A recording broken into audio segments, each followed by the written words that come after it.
Magandang umaga po mga kabakal. Ito po mga kabakal, gagawa po kami ng terrace, steel truss. Yung extension po yan sa labas. Lagyan po namin ng dyan, terrace. Ayun, unang ginawa po namin mga kabakal, yung kasama ko, siya po nag-okay, nagbubutas po siya para sa ng poste. Yung tubo po gamit namin, 3 inches po yan, schedule 40, makapal po yan. So yan, nilagyan na po namin ng dowel para kakapit po siya sa simento.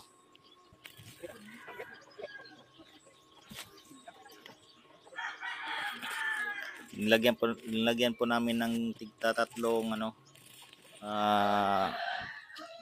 kabilya sa isang gilid, tapos sa isang gilid tatlo rin, kaya 6 lahat.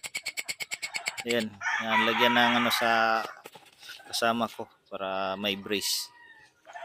Yan, kailangan natin i-level yung poste. Yan muna, tapos yan, sunod yan sa kabila para pwede na bitawan yung poste. Tapos lalagyan ng semento.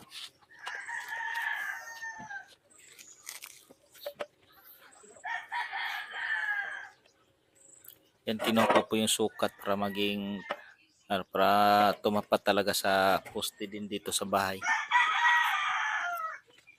Yan, may lagay akong dyan, 2x3 para makuha yung distance niya para maging pareho ang layo.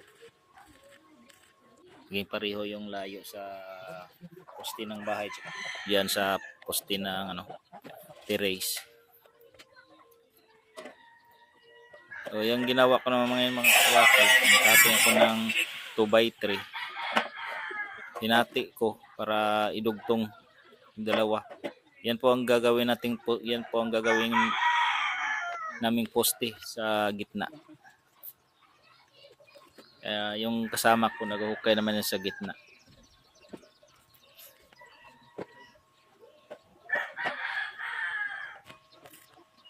At syempre lalagyan din ng yan dowel para kakapit sa semento.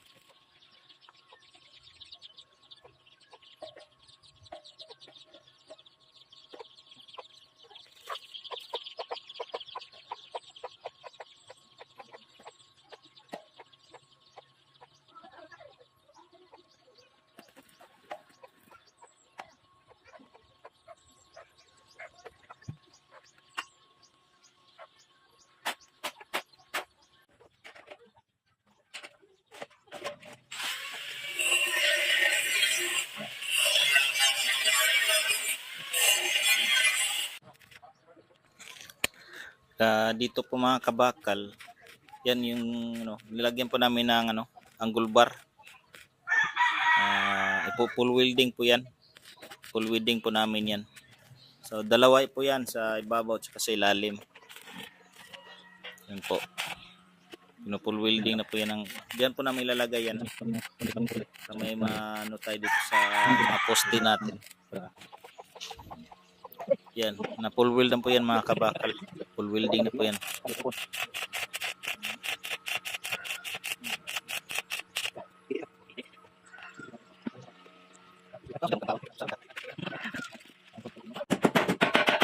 So yan po mga kabakal, na sabit na po namin yung 2x3. So bawat po, yung mga may angle bar po, yung sa kanto, 4 na pako po nilagay namin. Yung sa gitna, 4 din po. Sa tigas dulo, 4 din.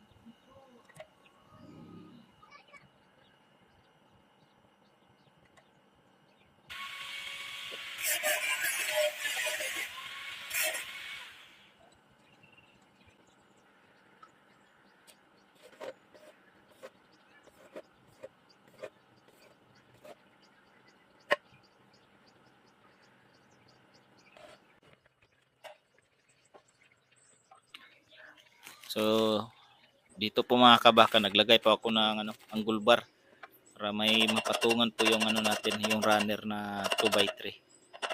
Kasi ako lang po mag-isa po dyan. So yung kasama ko, may nilakad pa.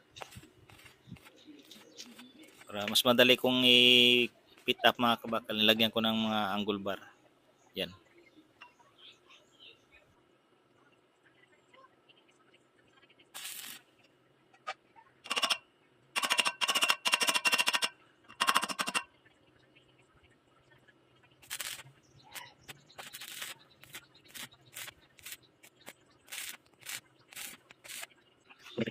So yan po mga kabakal.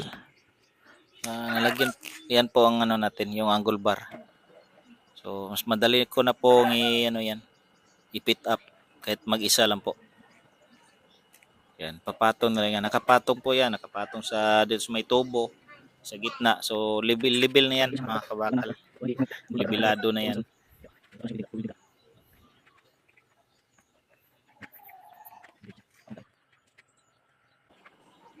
So yan mga kabakal, nag na po tayo. Full welding na po tayo dyan.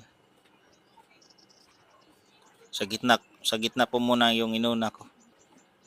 Yung silalim.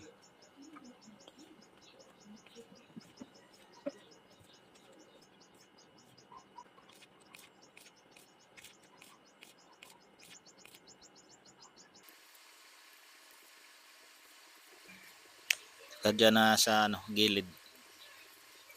Na full welding po natin yan mga kabakal. Full welding po yan. Para mas matibay po.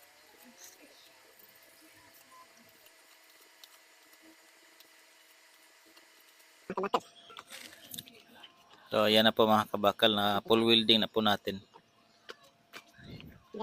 Yan, sa ilalim. Kabilaan po yan. Saka dyan.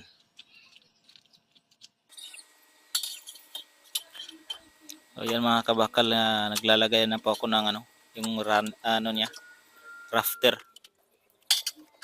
Yan. Kumuha po ako ng skwala. Kailangan po may skwala po yan mga kabakal. Kailangan skwalado po. Ayan, tataking na natin. Tataking mo muna. Tapos full welding na.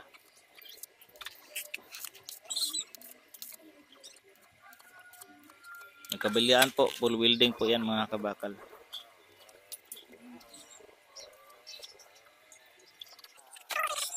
So yan na po yung mga kabakal, yung resulta sa full welding natin. Yan.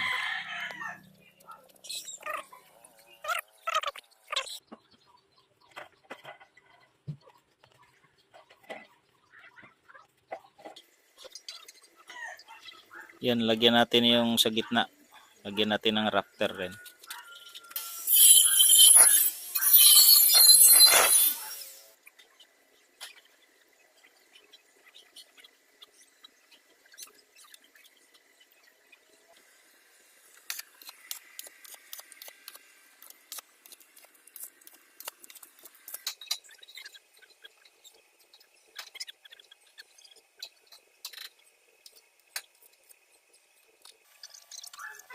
So dito mga kabakal, nilagyan na namin ng yung mga parlins niya.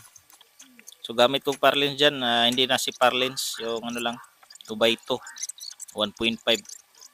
Lahat po yan mga kapal po yan mga kabakal. Yan po ang pina-order ko sa may-ari. Para mas matibay po talaga yung nila.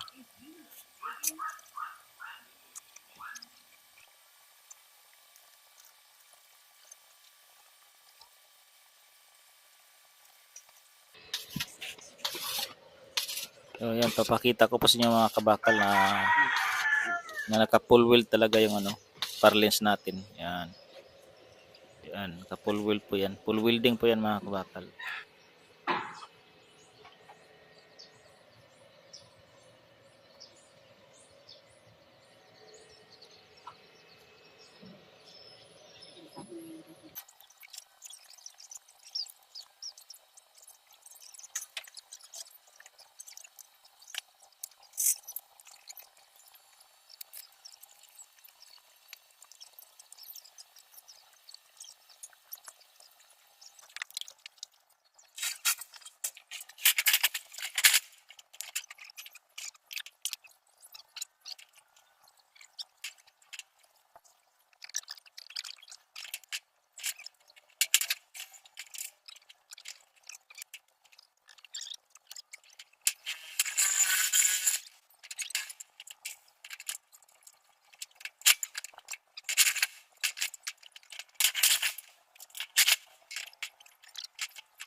Para mga kabakal. Mamanagid.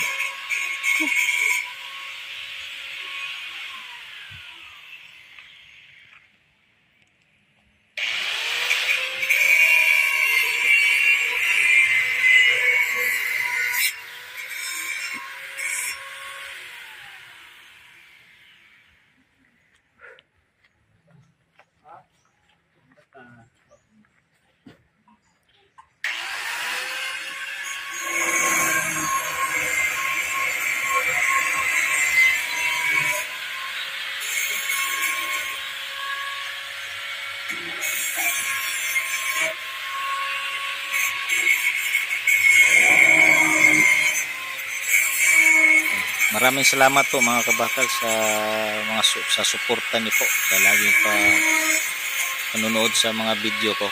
Maraming salamat po.